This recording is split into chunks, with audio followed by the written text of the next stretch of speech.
हालात हमें अपनी ज़िंदगी में कुछ करने के लिए मजबूर करते हैं।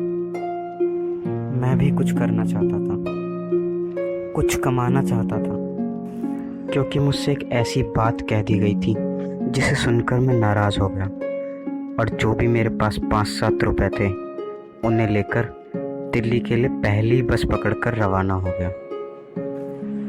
मैंने तय कर लिया था कि मुझे अब कोई काम करना है और वो काम करना शुरू कर देना चाहिए। दिल में दिमाग में बस यही समाया हुआ था कि वो काम पेंटिंग था। दिल्ली पहुंचकर मैंने वकील आर्ट स्कूल का एंट्रेंस एग्ज़ाम पास किया। मेरे पेंटिंग के लिए शौक देखकर मुझे बिना फीस ही एडमिशन दे दिया गया। मैंने करोल बाग में सड़क के किनारे एक कमरा भी किराए पर लिया और आर्ट क्लास के लिए रोज़ाना कनॉट प्लेस जाने लगा। रास्ते में कभी कभार पेंटिंग बना लिया करता या फिर कविताएं लिखा करता। मुझे इस बात का कोई दुख नहीं था कि मेरी पेंटिंग कभी पब्लिश नहीं होंगी। मेरे भाई तेज बहादुर कभी कभार मुझे पैसे भेज दिया करते या फिर कभी कभार मैं खुद ही स्ट्रीट पेंटिंग करके पैसे जमा कर लिया करता। लेकिन कहीं दुख भी था। पत्नी टीवी की बीमारी की वजह से परलोक सिधार चुकी थी। अब तो जैसे अकेला सा हो गया था। दिल्ली में एक बार मेरी मुलाकात मेरे कवि मित्र और मेरे बीए के क्लासमेट नरेंद्र शर्मा से हुई। मुझे पता चला कि नरेंद्र शर्मा एमए कर चुके थे। एक बार जब मेरी क्लास ख़त्म हो चुकी थी तब बच्चन साहब स्टूडियो में आए, पर अफसोस मैं जा चुका था तो वो मेरे लिए एक छोटा सा अच्छा सा नोट छोड़ गए।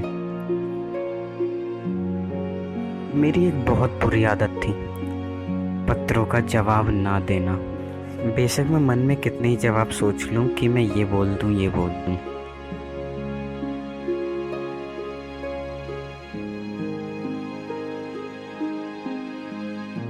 लेकिन एक बार जवाब में देने के लिए मेरे मन में एक अच्छी सी कविता सूझी, पर अफसोस अंग्रेजी में। पर मैंने जैसे तैसे अपना जवाब हरिवंश राय बच्चन जी को गोवा भेज दिया। दिन कटते गए और मैं अपने ससुराल देहरादून चला गया, जहाँ पर जाकर मैं अपने ससुराल की केमिस्ट और ड्रगिस्ट की दुकान पर कंपाउंड्री सीखने लगा। सन 1937 में बच्चन साहब गर्मियों की छुट्टियों में देहरादून आए और ब्रजमोहन गुप्त के यहाँ पर रुके। संयोग से बच्चन साहब ब्रजमोहन गुप्त के साथ हमारी डिस्पेंसरी में भी आए। उन्होंने मुझसे कहा, तुम यहाँ पर रहोगे तो मर जाओगे, मेरे साथ इलाहाबाद चलो और एमए करो। मैं बच्चन साहब के साथ इलाहाबाद के लिए रवाना हो गया। उस छोटी सी पर सटीक मुलाकात ने मुझे श्री बच्चन के साथ व्यवहारिक रिश्ते जोड़ने में सफल किया। इलाहाबाद में बच्चन साहब के परिवार से मुझे बहुत मदद और प्यार मिला। मेरी पूरी एमए की पढ़ाई का खर्चा बच्चन साहब ने ही दिया। उन्होंने मुझसे कहा, देखो जब तुम इस काबिल हो जाओ तब वापस कर देना। बच्चन साहब के पिताजी ने गार्जियन बनकर मेरी मदद की। उन्होंने मुझे उर्दू फारसी की सूफ़ी नज़मों का एक बड़ा सा संग्रह बड़े प्यार से दिया। शुरुआत से ही मेरा इंटरेस्ट कभी भी सरकारी नौकरी की तरफ नहीं था। मैं हमेशा सरकारी नौकरी से दूर ही रहा। श्री पंत जी की मदद और कृपा से मुझे हिंदू बोर्डिंग हाउस के कॉमन रूम में एक सीट फ्री में मिल गई और यहाँ तक कि इंडियन प्रेस से ट्रांसलेशन का काम भी मिला। बस मैंने ठान लिया था कि अब मुझे हिंदी कविताओं को भी ध्यान से लिखना है। वैसे मेरे घर में उर्दू बोली जाती थी।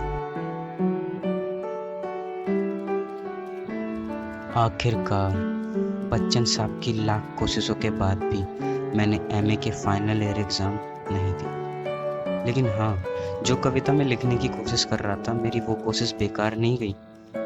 सरस्वती पत्रिका में छपी मेरी एक कविता ने निराला जी का ध्यान अपनी तरफ आकर्षित कर दिया।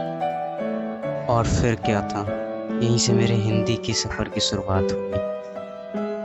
मेरा हिंदी में इतना ज़्यादा फलने फूलने के पीछे बच्चन साहब का बहुत बड़ा योगदान था। बच्चन साहब का व्यक्तित्व उनकी श्रेष्ठ कविताओं से भी बड़ा है। बच्चन जैसे व्यक्तित्व के धनी लोग भी इस दुनिया में हुआ करते हैं और वो हमेशा ऐसे ही होते हैं। मैं बच्चन साहब को साधारण कहकर उनकी मर्यादा का अपमान नहीं करना चाहता, लेकिन साधारण और सहज प्राय दुष्प्राय भी हैं। बस यही सच है।